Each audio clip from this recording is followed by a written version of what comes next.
Okay, hopefully you guys subscribe. Today is what, December 16th, 2024. We just shot a video with two controllers, file drivers, the 72 450 and 72 680. And I only did that because lots of people that I contact with, they aren't sure how to check the products they get from China, especially a file driver, Kali, and all these controllers. The concept that you saw in that video is the same thing with all the other controllers. You hook it up to 72 and you see if it works. Now, there's still lots of people that I see, running what the hell is it? It's not a file driver. A Sabaton, and as you can see in the video, the size of Sabaton, what is 150 amps or 200 amps, or the unlocked one, they're all huge. And our builds are kind of getting smaller, like E-Ride Pro.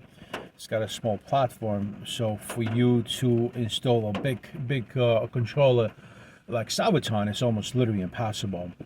You'll be able to more likely squeeze Kali or file driver. Again, Kali, the size or the favorable size, the friendly size that I see is the 7230S, S standing for small, but it only puts out 120 amps continuous and 320 phase amps. So that's not a lot. However, that controller really worked out great on my bike and most of the batteries that I have used. So I was very happy with Kali. Sabaton was never friendly controller for me. I've seen people use the 80 amp version, and whatever, it is what it is. It isn't what it is right now with the file driver.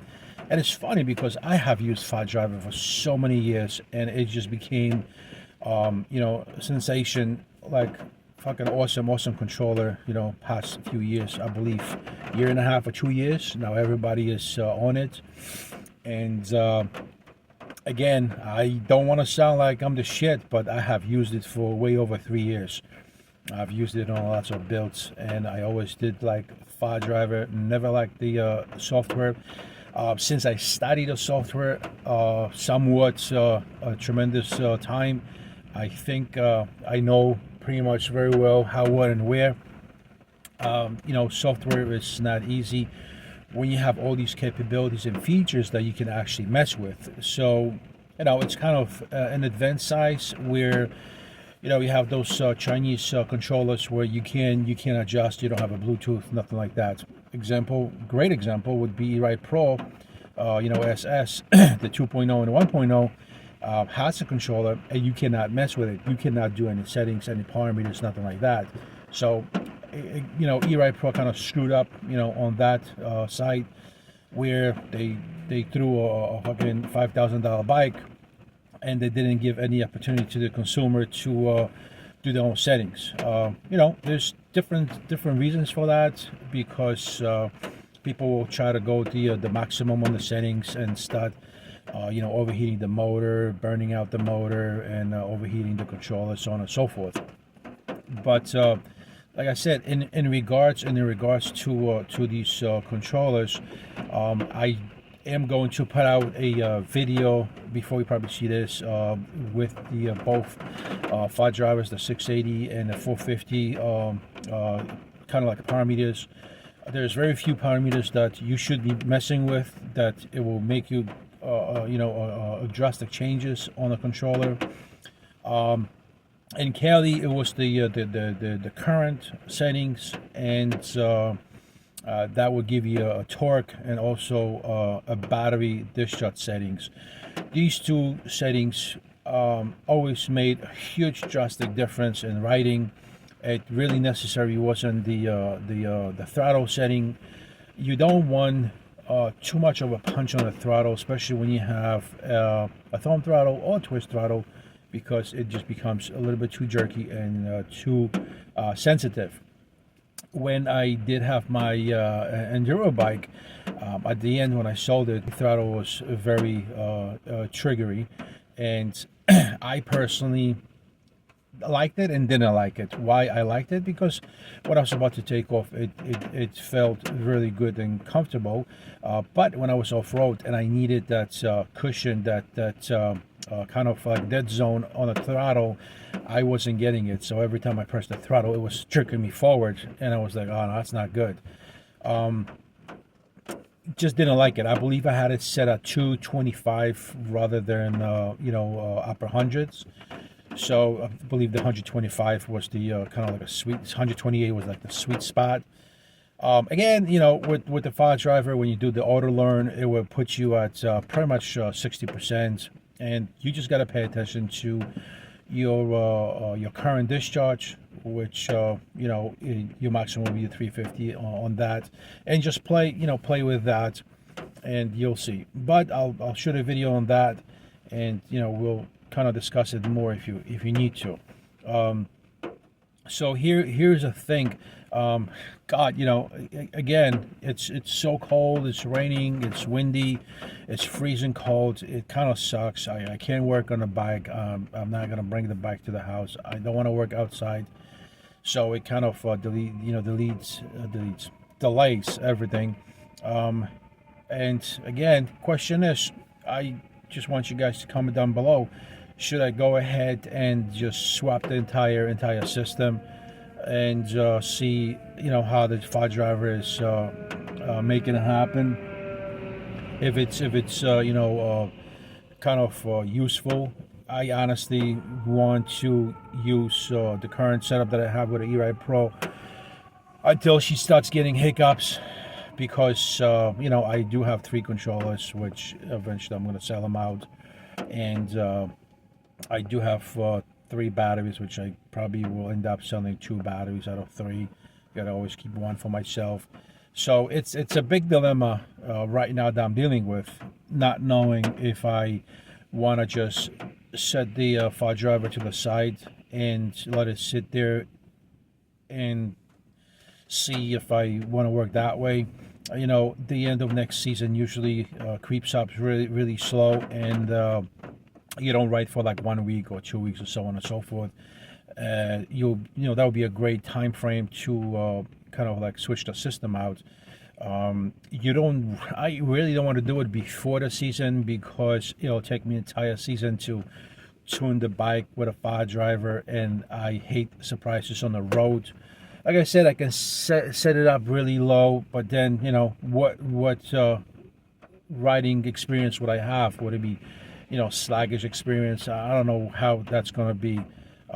But you never know. One day I might wake up, it's just like, listen, I have the entire weekend, Saturday and Sunday, and I can wire the bike and go from there. Wiring a bike is simple. It's just tedious. It takes a very long time to run everything the right way. We still got to build up a bracket and things like that. I got few ideas. I think I'm gonna kind of like start with that. Building a bracket for the file driver, at least supporting parts where the bolts and nuts will go into the hose, and kind of go from there. So I'm gonna build like a foundation where I can attach the bracket and the covers, so it's looking kind of like copacetic, and doesn't look like somebody just slapped the controller on and called it a day. So it's not 1, 2, 3. It's like I said, it's hideous. It's not difficult. It's just hideous, and that's the worst thing ever.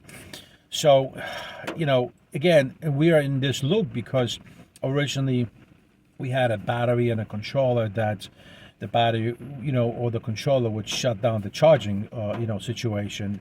And you saw my video one day. I was coming off of Staten Ferry, and I wasn't able to charge all the way up, and that's where the whole thing happened, where the charger wasn't charging, the battery wasn't taking a charge, and I wasn't stranded outside. I was able to get home, but I had to get warranty replacement for the charger, warranty replacement for the battery, and as you can see, the battery is fine. It was the charger. So I hate when the charger kind of like shuts me down because apparently, somehow, somewhat, the battery is hot and it's not even warm to a touch. So I think E-Ride Pro really set that safety feature way too high. They probably set it at, whatever, 120 degrees or 130 or 140 degrees that the battery won't charge. It kind of sucks. But I do understand, great, the battery's not charging because it's warm, you got to let it cool off, blah, blah, blah. All right, I'll let it cool off for 20 minutes. I should be okay. That's not the scenario here. The situation scenario is that you literally got to wait the entire day, and then the next day you'll be able to charge the goddamn battery, which is stupid because if I'm on the road, I don't want to waste all that time, right? So the next excuse for this whole thing and kind of like get away from that dilemma will be purchasing battery, which we all know how much battery a good battery costs. Either whether it is a Qi battery or powerful lithium or whatever it is. I do like powerful lithium due to the fact that it has discharge ports, the QS8, and charge point or QS XT60. I do like that. Where Qi battery has this plug, so it's a two-prong plug. It's a positive and negative, but it's like I would have to look into it and see kind of like what's happening. I like either one of them, but I prefer the one from Qi battery. I'm sorry, Qi battery, power lithium, because of the ease of use, charging, discharging ports. God forbid I have to switch them around, change them around. XT60 is easy to get and install. QS8 is easy to get and install. Yet, the other charging ports are Qi battery. It's a little bit more difficult, so it kind of sucks. At one point, yes, I'm going to get to the point where I will open up the E-Ride Pro. I will sit down, go through every single wire, most likely remove the harness, and pretty much leave the waterproof connections in, and continue rewiring the entire bike. But this coming season, we will continue what we did before, which is charging at the EV chargers. I saw the power lithium videos, and E-Ride Pro says you shouldn't really charge with an EV charger. Charging station V from the power lithium says that's not a problem. He even mentioned it was a problem. So if your charger only puts out 10 amps at 220, I actually believe that it puts out more on certain ones. I also believe that the EV ones that you pay for, they kind of like exaggerate. They run off your minutes, how many minutes you were charging, and they also slow down your charging amps, current amps, because I was charging, I believe, at 9 amps instead of 10. So if here's a question, right? So if in a house at 110 you're charging 10 amps, and EV at 240 you're charging at 10 amps, it's supposed to be 15 amps. And I think the free ones that I use in a garage at Staten Island Ferry charges me at 15 amps because it charges much faster than the paid ones. I've used few ones that were paid, and it was not charging as fast as the one for free. There was few of them. There's one in Staten Island Ferry. There's one by Staten Island Mall. So there's few parts. There's one by New Dorp and Highland Boulevard. When we met up with the Richmond Riders, so there was a charger there. But luckily, I didn't need the charge. I was able to get home in one piece, and I didn't run out of batteries, which was good. So you guys need to comment. I need to have your input on this because this is a big decision. If you were me, would you install the 5-driver system? Okay, that's the question here right now. Excuse me. Oh my God, this coffee is killing me. So that is the big question and a dilemma. We do have the parts, we do have the battery. We just need to either try, like I said, try to use the existing harness for brake light, tail light, and headlight and horn, or we remove everything, we rewire everything, we organize the wires, and we go with our setup, and then eventually get a battery. I also want to see where this entire thing is going to go with, meaning the the electric bike society. Instead of moving forward in this state of New York or city of New York, we're moving backwards. Where you can't charge your bike here, you can't bring your bike there, you can't bring it to the complex, you can't bring it to the house, you can't bring it to the housing authorities, you can't bring it to the building. I mean, there's so many stupid fucking ideas. It's not even funny. So I mean, this is where we're standing, and we'll see where is that gonna go. Soon enough, it looks like January 5th, we will have to pay the $9 toll to come to the city. I'm coming from Staten Island, so I got to pay that toll, and coming to the city, I'm gonna pay another toll. So for me to pay, for me to bring my bike to the city and not pay these tolls and gas and all that, would be awesome, and money saver. I don't necessarily need to not pay my insurance, because I definitely need my car, and I'll have to pay for the gas, insurance, and so on and so forth, maintenance. But if I out of the whole month rode my bike, let's say 15 days, that would be a great saver, and pretty kind of like a nice relaxing time to ride a bike. But anyway, so comment down below, what is it that you would do if you were in my panties? Did I say panties? I mean pants. All right, see you later, folks. Have a good morning.